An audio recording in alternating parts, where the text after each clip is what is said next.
qu'est-ce que vous pensez de ces révélations aux États-Unis qui font état d'une possibilité que la Cour suprême renverse ce droit à l'avortement?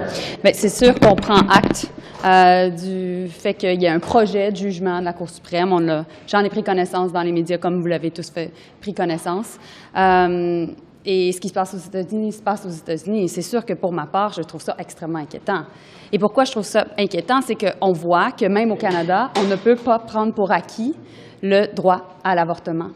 Et on doit continuer à se battre pour faire en sorte que la bataille qui a été menée par nos mères et nos grands-mères pour le respect des droits des femmes se poursuive. Et présentement, vous savez, il n'y a aucun des députés conservateurs qui viennent devant la caméra pour répondre à vos questions.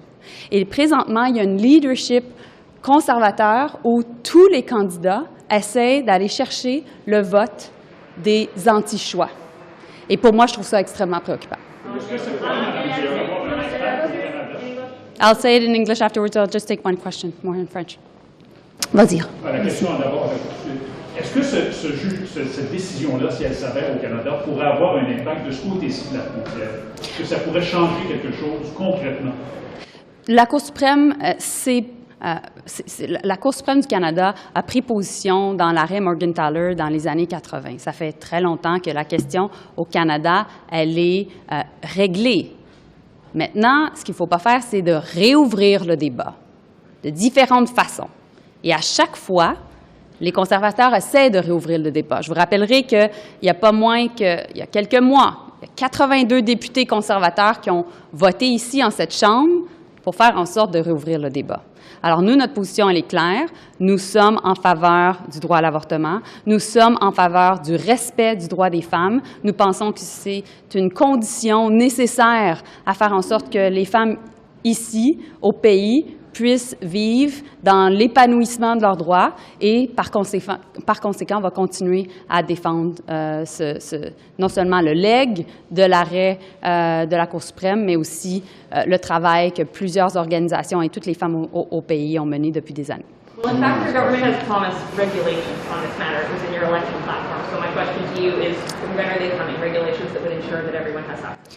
So for me as foreign minister today, I'm just taking act of the news coming out of the U.S. regarding this draft from the Supreme Court of the United States. Obviously, I am personally extremely preoccupied, and as foreign minister, preoccupied as well, because what we need to make sure is that there's no backsliding of women's right to choose here in Canada. And we know right now, as we speak, there's no MPs from the Conservative Party that are willing to answer any of the questions of the journalists today. We also know that there is a leadership race happening as we speak within the Conservative Party, and candidates are all trying to court the anti-choice vote. And so we need to make sure that we do not reopen the debate. Our government has been clear, steadfast in our support for women's right to choose. And meanwhile, we all remember that a couple of months ago, MPs from the Conservative Party, 82 of them, wanted to reopen the debate. But you can't tell us when regulations are coming despite it being an election promise. Clearly, this is part of my colleague's mandate, and clearly this is also part of mandate letters, and therefore, of course, we will follow suit. Ça dit quoi que la chef intérimaire du Parti conservateur demande à ses députés de se taire aujourd'hui? Ça vous envoie quoi comme signal?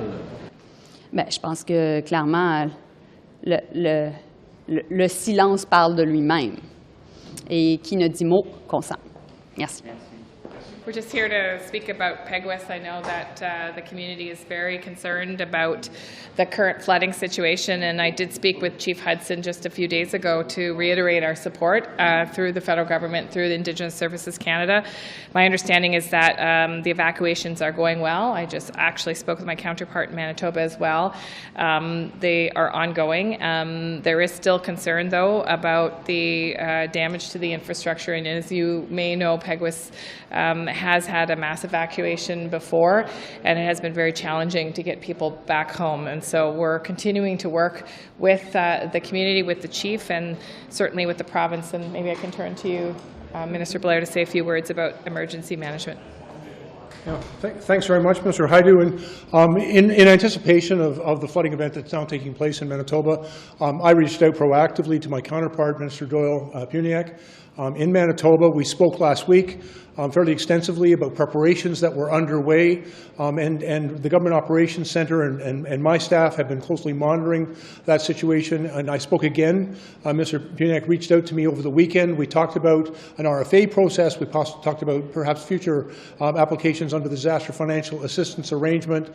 Spoke about the number of challenges that were being faced in Manitoba, and I was assured that they believed the situation was well in hand, but they were very carefully monitoring what was taking place. And of course, the complex situation affecting the people of Peguis is a concern to I think both orders of government, but we're working very closely together in effecting an appropriate response. The province is saying that the RFA has to come through Indigenous services. Is that accurate, and is one on the way? Well, I can tell you that over the past year and a half, our government has received from all provinces and territories 187 requests for assistance on a number of things, including a number previously from the Manitoba government, for example, at Red Sucker Lake. And so under normal circumstances, the process is that the government of Manitoba would reach out to my office and to the Government Operations Centre with a request for assistance, and that would be evaluated and responded to as quickly as we are able. There are other circumstances where communities, of course, Indigenous Services Canada also works very directly with communities, but I can advise that as of this moment, we have not received a request for assistance from the province of Manitoba to deal with any situation related to the current flooding. Minister Hajdu, the province is saying that your department has to put forward this. It can't come through the province of Manitoba. It has to be IOC. Is that your understanding, and is one on the way?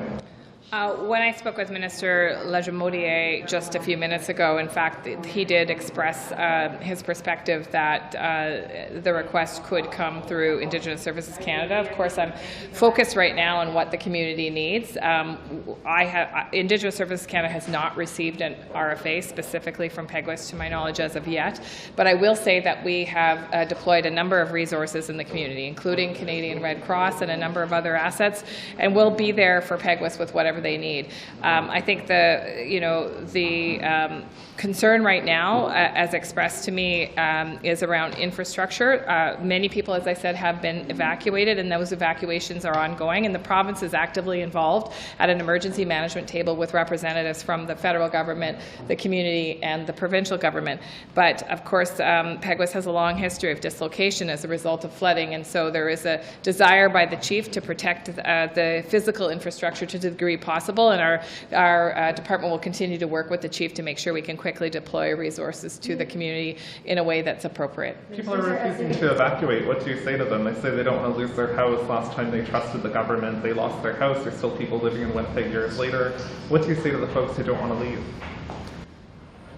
Well, I can't make an assessment personally about the safety of their personal situation. I would say that I can understand, though, the distress of having to leave your house in a situation where you're not sure you're going to be able to come back to that house. And of course, many people have treasured belongings within a house. I personally experienced a flood, a significant flood in 2012 that required me to evacuate my house. So I do actually understand how anxiety-provoking it is for people, especially if it's happened before, especially if there's no certainty about returning. But of course, we have to, I think, first and foremost, focus on the safety of life, because in my mind, obviously, we have to make sure that people are safe and are evacuated appropriately to protect lives. And of course, we'll continue to work with Peguis on rebuilding that community as we have in the past. The chief is telling us that they asked for the military already. You're saying you haven't had that request? To my knowledge, there is not a formal RFA in the Department of Indigenous Services Canada, and Indigenous Services Canada, as I said, is on the ground right now with the community and has deployed a number of resources, including the Canadian Red Cross. I'll continue to work with the community to make sure we understand what more we can put into place to respond to this very rapidly moving situation. Minister, as the former health minister, are you concerned, or what are your thoughts on what could be the reopening of a debate on Roe versus Wade? Oh, as a former health yeah. minister? Listen, as a woman, let's start there. As a woman, yesterday's news out of the United States was devastating, frightening, concerning, heartbreaking, and so I can tell you that I woke up this morning deeply concerned and deeply committed to continuing the defense of women's rights to choose here in this country. You know that this has been something that the Prime Minister has been committed to since the beginning of his leadership of the Liberal Party. As the former Health Minister, I can tell you that I personally took direct action towards a province that was making it difficult for women to access women's reproductive rights, including abortion. This is a right that women depend on for autonomy in so many ways, and so I'm proud to be part of a government that understands that and will continue to work to strengthen women's rights in this country. Thank you, everyone. Thank you. Potentiellement être menacé, est-ce que ça vous inquiète? Inquiète? Complètement. Très déçue, choquée. J'ai eu des discussions avec ma fille juste ce matin. On ne peut pas retourner en arrière, alors j'espère qu'on va pouvoir continuer à s'assurer de regarder en avant puis pas retourner en arrière. Qu'est-ce que vous pensez de Mme Bergen qui dit à ses députés de se taire sur cet enjeu-là aujourd'hui, qui a envoyé une note à ses députés pour lui dire ne commentez pas cet enjeu-là? Écoutez, le caucus libéral va commenter. Moi, je commente dans le sens où je vais continuer à protéger le droit des femmes et encourager évidemment tout le monde de sortir pour s'assurer qu'on ne retourne pas en arrière. Mais qu'est-ce que ça vous dit sur l'attitude des conservateurs? Le fait qu'on leur demande de ne pas commenter. Il y a un malaise, c'est quoi? That's their thing. C'est leur chose. C'est à eux à se prononcer. Moi, je pense que le caucus libéral est très clair et le gouvernement est très clair. On va protéger le droit des femmes. En anglais là-dessus, what's your reaction to the news out of the United States? I'm very disappointed. I was in shock last night. This morning had a great conversation with my daughter. She was also very surprised and shocked. We have to move forward. We can't go back in time. And I believe that this is a time and place to really reiterate the fact that women's rights is a priority for our government and also for our Liberal caucus. And yet there's unequal access to abortion in this country, depending on where you live and whatnot. What would you like to see your government do on that front to try to improve that?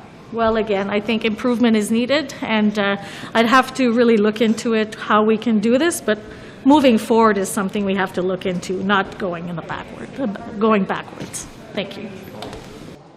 Bonjour, Christine Normandin, députée du Bloc québécois, leader adjointe. Je suis ici à la suite de la motion de consentement unanime que je viens de tenter de faire passer à la Chambre des communes pour réaffirmer le droit des femmes à disposer de leur corps, notamment en matière d'avortement, et peu importe pour quelle raison que ce soit. Et comme vous l'avez peut-être constaté, la motion a été refusée.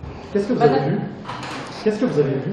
Ce que j'ai surtout entendu, en fait, c'était des noms assez retentissants du côté des banquettes conservatrices. C'était écrit dans celle qui en aurait les noms. Il y a des membres du caucus conservateur qui sont anti-avortement. Qu'est-ce que vous essayez de faire, à part peut-être justement exposer ça aux gens? En fait, je pense qu'il est important de se rappeler justement que ce droit-là n'est jamais acquis, d'où l'exercice. On le voit chez les voisins du Sud, le débat a été réouvert. Et on peut penser qu'ici, on est à l'abri de ça. Et ça fait partie de l'exercice de montrer que non, ces droits-là ne sont pas acquis. Il faut encore se battre pour s'assurer qu'ils soient toujours respectés. Qu'est-ce qu'il y a de plus à faire, du coup? Est-ce qu'il y a des outils politiques à mettre en place? En fait, c'est un droit qui existe présentement, mais qui est constamment attaqué. On l'a vu par le passé avec différentes tentatives par le biais des conservateurs et de projets de loi émanant de députés, des projets de loi privés. Donc, c'est surtout ça qui est important, c'est de conscientiser les gens et qu'ils comprennent qu'il y aura encore ce genre de tentatives-là par des moyens de plus en plus détournés et sournois, par contre, mais qu'il y aura constamment ce genre de tentatives-là de rouvrir une brèche dans quelque chose qui est pourtant un droit qu'on considérerait normalement acquis depuis plus d'une cinquantaine d'années. Les Canadiennes s'inquiètent par rapport à ce droit-là au Canada. Il faut qu'elles soient vigilantes.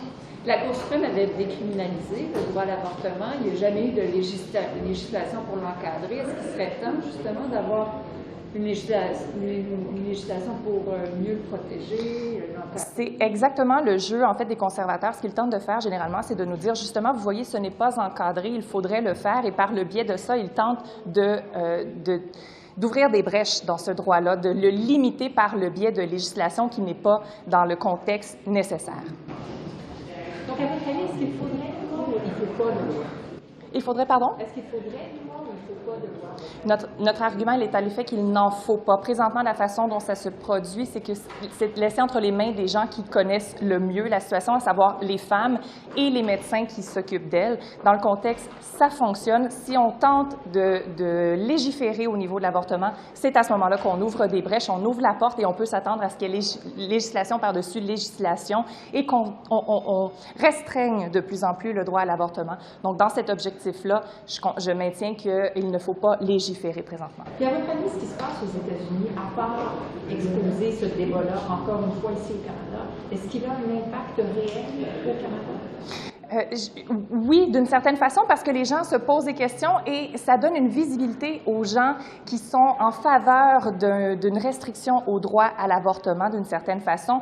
Et les lobbies sont extrêmement puissants, ils sont outillés, ils ont de l'argent. Donc, dans ce contexte-là, il n'y a pas de frontière entre les deux au niveau des lobbies et de l'argent d'une certaine façon au niveau de la publicité. Donc, oui, ça a une incidence. Je suis convaincue que ça en a une. Merci. Oliphant, do you want to say anything about Roe versus Wade? I would just confirm that I believe that women have the right to have the medical procedures, including abortion, if they want, and Canada needs to stand always firm on that commitment. The government did, the Liberal Party, the government pledged to do more in the last election to ensure that everybody has access to abortion. We know that there are places in this country where that's not the case. What more do you think the government could be doing? And Canada needs to both ensure that every province and territory has that system in place, and we need to keep pushing the provinces and territories to do more. And we need to continue to remind women that it is their right and their aspirations that we need to respect. On a besoin de renforcer l'accès aux services de contrôle de la grossesse et de l'avortement au Canada. Vous savez, aussi au Canada, et c'est la position de notre gouvernement, on va toujours être là pour soutenir le droit des femmes à faire le choix qu'elles veulent faire. Est-ce qu'il faut renforcer ce qui existe déjà? On doit toujours et on peut toujours faire davantage, mais à nouveau, le message principal, c'est qu'au Canada, avec le gouvernement et la position du gouvernement, on va toujours être là pour défendre le droit des femmes de faire ce qu'elles jugent être le meilleur pour elles. Est-ce qu'on pourrait utiliser la loi canadienne sur la santé pour, si par exemple une province comme le Nouveau-Brunswick, comme on a vu, ne finance pas des services? Il y aura d'autres discussions à avoir, mais pour aujourd'hui, je pense que c'est ça le message principal. Est-ce qu'on doit renforcer les droits des femmes pour avoir un meilleur accès à l'avortement au Canada en lumière de ce qui se passe présentement aux États-Unis? Est-ce qu'il serait le temps qu'on sorte de nos outils législatifs puis renforcer le trou juridique qui existe? Je crois qu'on doit réfléchir là-dessus. Évidemment, ce n'est pas facile à commenter sur une fuite et une décision hypothétique de la Cour suprême des États-Unis, mais évidemment, on a l'arrêt dans l'affaire Morgenthaler de 1988. Donc, c'est un droit qui est ancré au Canada. Notre gouvernement y croit. Nous croyons que personne devrait avoir un droit de dire aux femmes quoi faire avec leur corps. Je suis personnellement en faveur aussi. Est-ce qu'on peut faire quelque chose? Est-ce que vous pouvez faire quelque chose au gouvernement pour renforcer ça?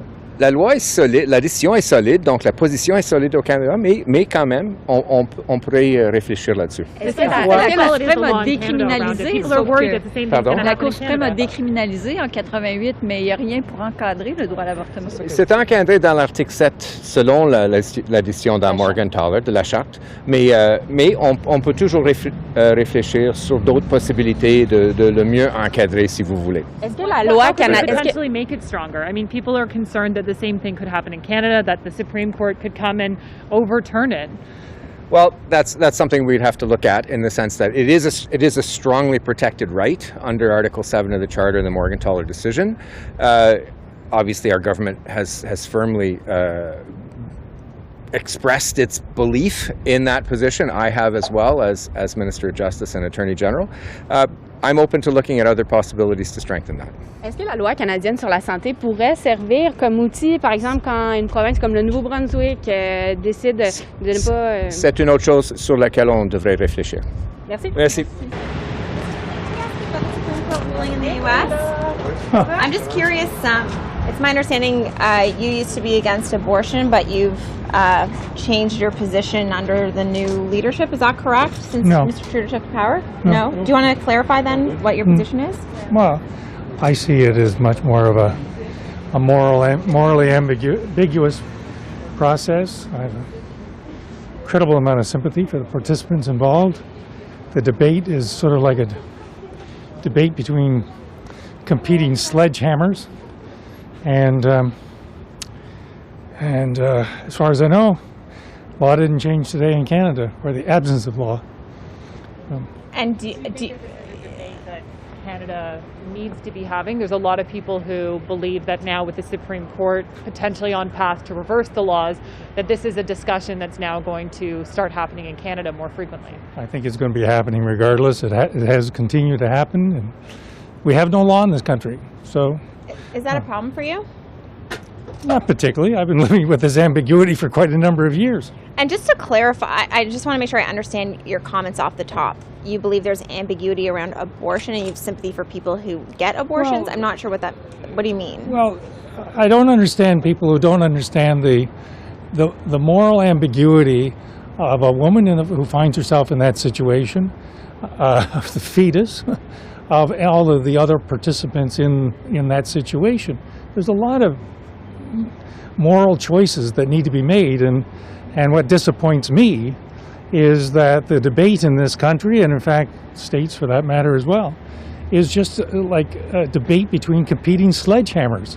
And there's no subtlety, there's no recognition that the answers are not as clear as one would like them to be. But what is the option though? Isn't it either legal or not legal? Is it not a very black and white issue in terms of the matter of the law? I understand choice may not be, but in terms of the law, is it not black and white?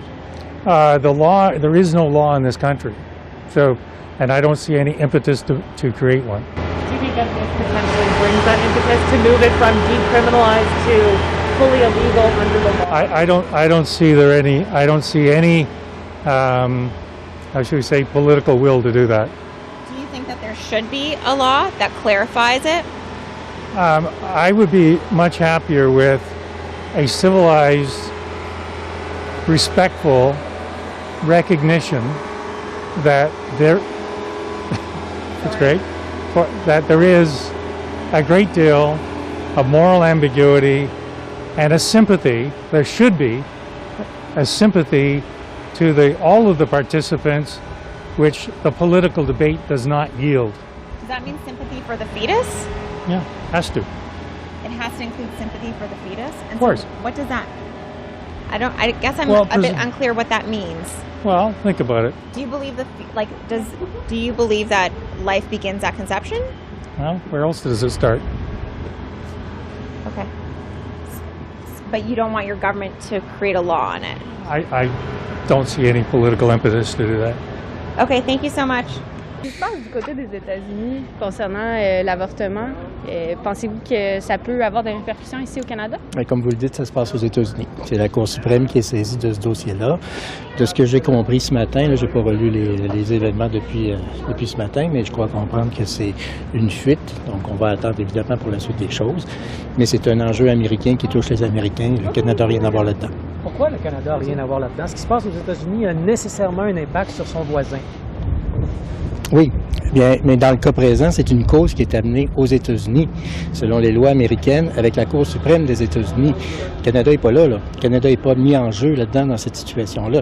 C'est une cause américaine qui se dépasse aux États-Unis, qui ne se passe pas au Canada. Il y a certains membres du NPD qui disent qu'ils ont peur que ça galvanise l'extrême droite au Canada, puis que ça cause certaines personnes à raviver ce dossier-là qui semble réglé pour plusieurs. Vous, avec respect pour mes collègues du NPD, je les invite plus à regarder la gauche qui se galvanise un peu contre eux autres, qui sont actuellement serrés la main avec le Parti libéral, mettant au cachot leurs principes démocratiques parlementaires. Cela dit, moi, ça me surprendrait pas un gros que c'est ça qui se passe. Ce qui se passe aux États-Unis se passe aux États-Unis. Et le Canada, dernière nouvelle, c'est un pays indépendant, est très fier d'ailleurs d'être canadien avec notre système de justice. C'est un enjeu qui a été réglé il y aura bientôt 50 ans au Canada, et c'est tant mieux ainsi. Est-ce que vous ne pensez pas qu'il y a des groupes invités dans la course à la chefferie du Parti conservateur, cet enjeu? Ça me surprendrait beaucoup, d'autant plus que les enjeux sont déjà bien connus, dans le sens où, comme vous le savez, bon, il y a une candidate qui se présente, qui est farouchement en faveur de cette position-là, c'est son droit, elle l'exprime, vous aurez compris que je ne suis pas de son camp. Mais vous ne pensez pas que, justement, ce qui se passe aux États-Unis, ça ne pourrait pas inciter des groupes pro-vie au Canada à trouver des façons de restreindre l'accès à l'avortement. Pas Absolument le droit, mais pas. l'accès. Absolument pas. Écoutez, c'est un droit qui existe au Canada depuis bientôt un demi-siècle. Oui, Et nous l'accès, en sommes c'est toujours très évident. fiers. À ma connaissance, l'accès, je crois que ça relève peut-être plus de la juridiction provinciale. Je me souviens d'avoir déjà participé à un débat. Même si ça Et relève, quelqu'un m'en veut. il peut y avoir des groupes pro-vie qui peuvent... Écoutez, là, ce qui se passe au provincial, si je ne me mêle pas de ce qui se passe aux États-Unis, je ne me mêlerai pas non plus de ce qui se passe au provincial. Je respecte beaucoup les champs de juridiction de compétences. Mais moi, ce que je sais, c'est que cet enjeu-là au Canada a été réglé il y a bientôt 50 ans. Et c'est tant mieux ainsi. Le droit à la femme de décider si oui ou non elle se fait avorter, ça lui appartient à 100 % Je suis 100 % derrière ce point de vue-là qui est défendu, qui existe au Canada depuis 50 ans, et c'est très bien ainsi. Quand la chef intérimaire dit « parlez pas de ça », quand le bureau de la chef vient dire aux députés de ne pas parler de tel dossier ou tel autre dossier, vous accueillez ça comment? Vous aurez compris que je n'ai pas à commenter ce qui aurait pu être dit ou ne peut être dit et qui aurait pu peut-être avoir été mentionné de telle façon, de telle façon. La réalité... Vous n'en parlez pas, vous en parlez pareil. Je vais vous laisser juger ça. Et ce que je peux vous dire là-dessus, c'est que ce qui se passe entre le parti, le chef et tout ça, ça nous appartient à nous. Pas plus que je vous demande qu'est-ce qui se passe dans vos réunions de discussion le matin pour qui fait quoi sur quoi. Merci. Mesdames, merci bien. About the right to choose and Roe v. Wade in the United States? Well, there is no political party in this country that stands for any restrictions on this issue. Look, I think using women's rights to score political points, there's only one party in this House that does that. It is not the Conservative Party, and I think it needs to end. Women deserve to be protected, and their rights deserve to be fought for, and we'll continue to do that. That hasn't changed overnight, and it's not going to change today. Some people Thanks. raise concerns, some people are more... Est-ce que ça pourrait avoir un impact ici au Canada? Non, les choses aux États-Unis ne vont pas ici toujours, alors je vais attendre la décision du court. Mais vous ne pensez pas que ça peut galvaniser des groupes? No, we, as far as a party, we've said that we're not introducing any abortion legislation. I've been, when I was running in the leadership race, which I'm not right now, okay, I said that we are the only country in the world that doesn't have, or any in the Western democracy, that there is absolutely zero parameters, any barriers as far as things like sex-selective abortions, etc. So, I mean, I put that out. I'm saying you can discuss it. I'm not saying we bring in legislation. I just think that where we're in a situation where you can't bring up even topics, it's so politicized. So that's a question. But you did bring it up in the leadership race. Yeah, now you're out of it. I But am. what is your position? Should Canada have a law that regulates abortion? Well, we had a vote on sex selection abortion, and I voted in favor of, against sex selection abortion. And I think there are a lot of people, for example, that are pro-choice, that are uncomfortable with something like that, with sex selection abortion. So that is certainly an issue. That is discussion. That is a discussion thing. But as I said, I'm not, as you know, I'm not in the leadership campaign, and the policy as far as the Conservative Party is not to introduce legislation. So. But are you hoping that changes with a new leader? You know what? I'll let the leader speak to that. Okay. Well, it's not elected, yeah. right? We have an Obviously interim leader. Can I just ask you one more question? On the leadership race and your exit from it, the Campaign Life Coalition suggested that there was bias in the party against social conservatives, against people who are against abortion. Do you feel that that's what happened? Why two other social conservative candidates were disqualified from the ballot, or what's your sense? You know what? I'm not speaking for anybody else. I'll just speak up for myself. And I probably needed a few more days, and I would have been on the ballot. I didn't experience that myself. Okay, I felt obviously I was approved as a candidate, and so, but you'll have to talk to the other candidates. Okay. Well, it's incredibly disappointing to see what's happening in the United States, and I think it's something that Canadians should be concerned about. What we're seeing, the loss of rights or the potential loss of rights for women in the United States can happen here. You know, there are. I'm a member of Parliament from Alberta. There are 13 members of Parliament sitting in this House that support anti-abortion groups. The rights of women in this country will be under attack and have been for some time. Protecting that right is fundamental, and I'm going to be doing what I can in the House of Commons to make sure that that's protected. The political landscape and the judicial landscape is completely different in Canada in the United States. Is the threat as great as in the United States or lower? Well, obviously they're further along. I mean, what we saw yesterday with Wade versus Roe is dangerous. I mean, this is a dangerous precedent, and I hope it doesn't give oxygen to those in Canada who would like to limit the rights of women. Well, we see the connections between the right wing in Canada and the United States is very strong. We see that what is happening in the United States is being imitated here.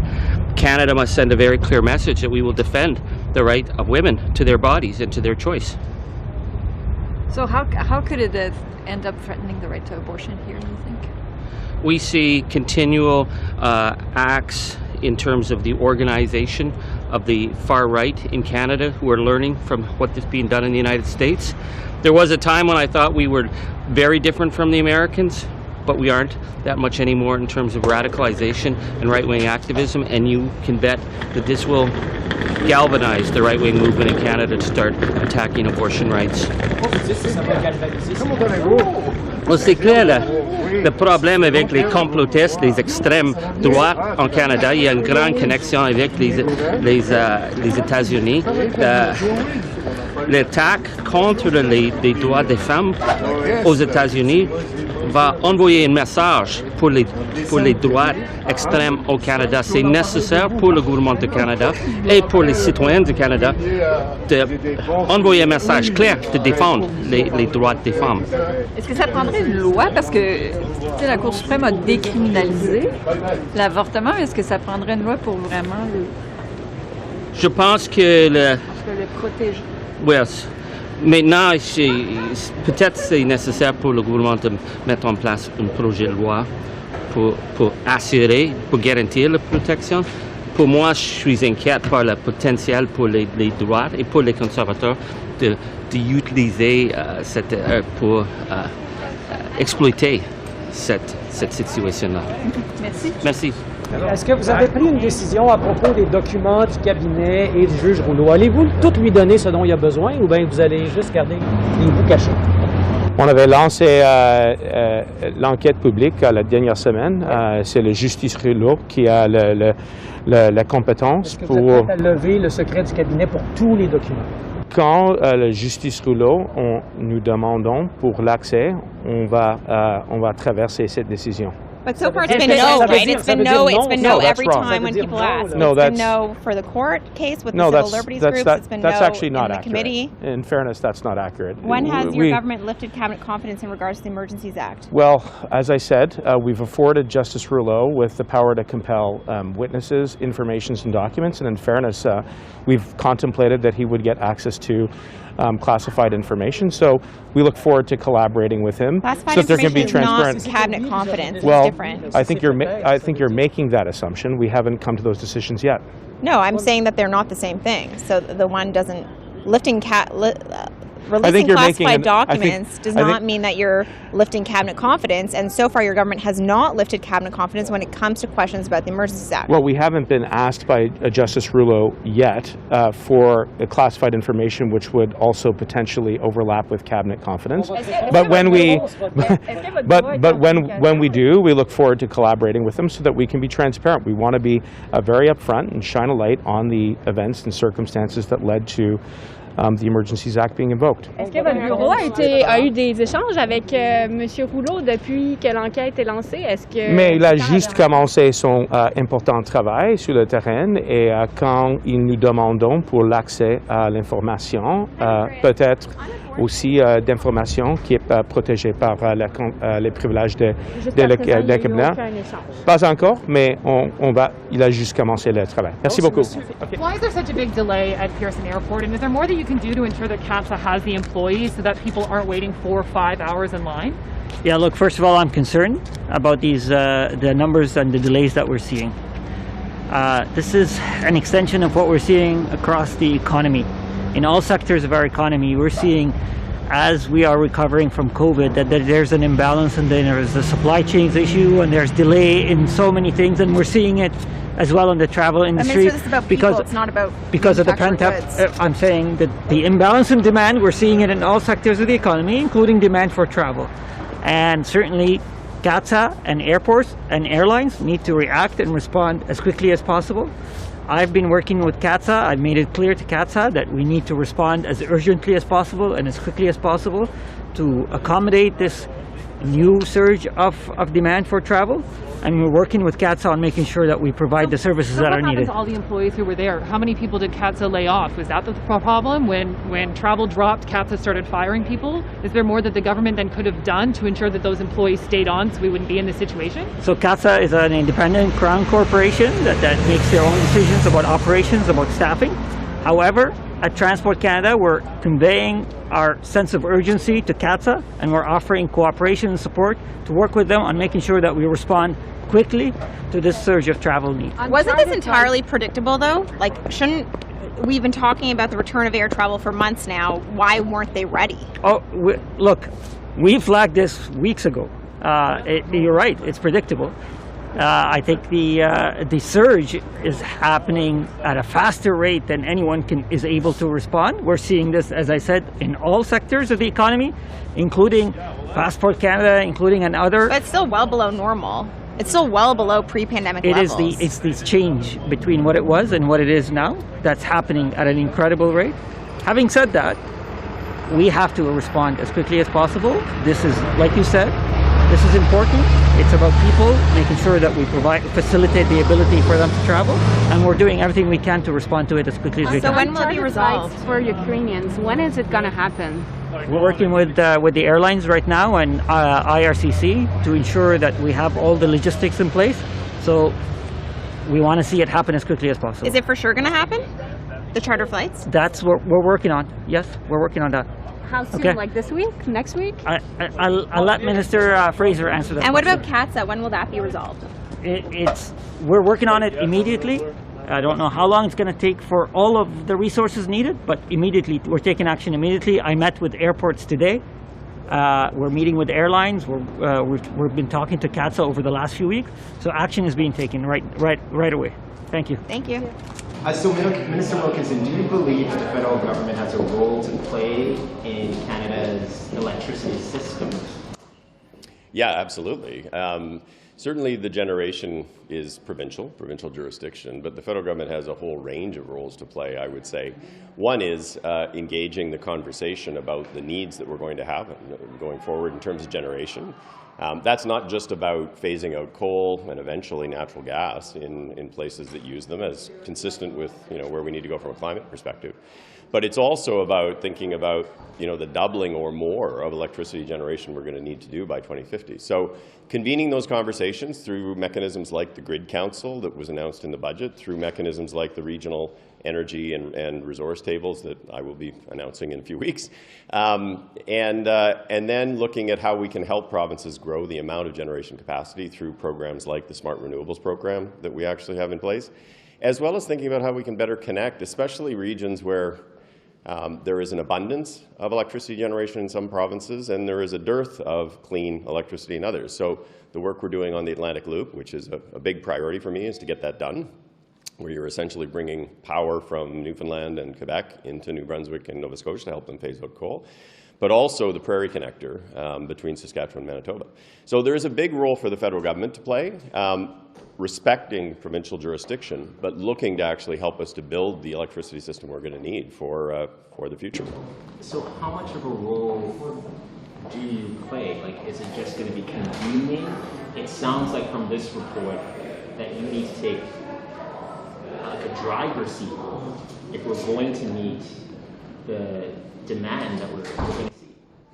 Well, I agree with the report in the context of its discussion of what it calls electric federalism, which is essentially the government needs to use tools to ensure that we're moving forward consistent with appropriate climate policy. So we did that with the phase out of coal, which is a regulatory requirement. We will be moving forward with the Clean Electricity Standard, which is about getting to a net zero grid by 2035.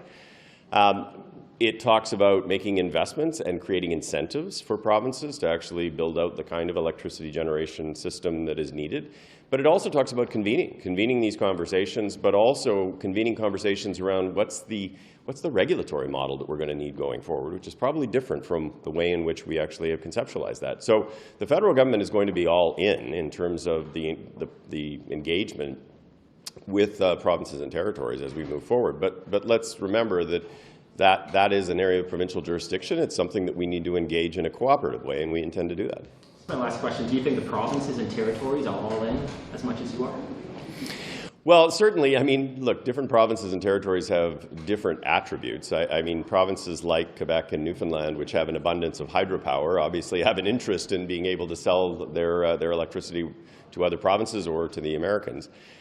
Certainly, there are other challenges that are faced by provinces, for example, that have coal-fired power or that are, particularly dependent on natural gas. But I do think that there is a recognition on the part of all provinces that they need to reduce emissions from the electricity sector. They are certainly going to be looking to the federal government to assist with that process. And we are there to say, yes, let's work together to ensure that we make this progress. We cannot achieve our net zero goals without significant work, not only to clean up the emissions from the electricity sector, but to grow the amount of electricity that we're going to produce, or that we're going to need. Okay? Can I ask about, you said in the short term we could add a little oil and gas production to displace Russian production. But over the longer term, where does Canada go with this? Can we significantly ramp up production? And if we do that, can we do it without building more network capacity to get it overseas? So, I mean, we have to think about what's happening in Europe around energy security and doing what we can to assist our allies, our friends, who are facing a crisis. And let's be clear, it's a crisis. It's not just the angst that we feel here around rising gas prices. Like, they're worried about being able to heat their homes in the fall or being able to deliver groceries to their grocery stores. So we have said to Europe, we will try to help to the extent that we can, within the bounds of climate and within, looking forward to the transition that's actually going to happen over the course of the coming decades. So we've looked at what we can do with respect to oil. We are continuing to look at what we might be able to do with respect to liquid natural gas. But I would say two things. One is, if you're displacing Russian oil and gas, then the consumption emissions are zero. It's the production emissions that we would have to actually incorporate within our overall climate plan. And we have done that. The 300,000 barrels that we brought forward were already baked into the forecast that underpin the emissions reduction plan. The same thing will have to be true if we decided to move forward with a natural gas project to try to actually assist them. But, let's be clear, at the end of the day, if we are going to, as a world, achieve the net zero future that the vast majority of countries have committed to, there will eventually be a peak in oil somewhere in the mid-2030s, and it will start to decline. So we have to factor that into the thinking that we're doing around infrastructure as well. Okay? Thank you very much. Thank you.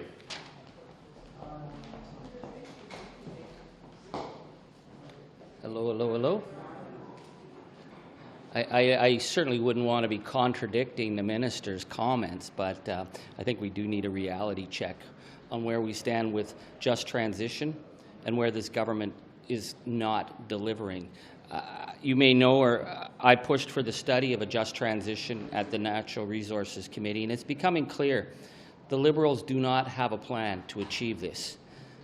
They do not have a plan for a number of key reasons.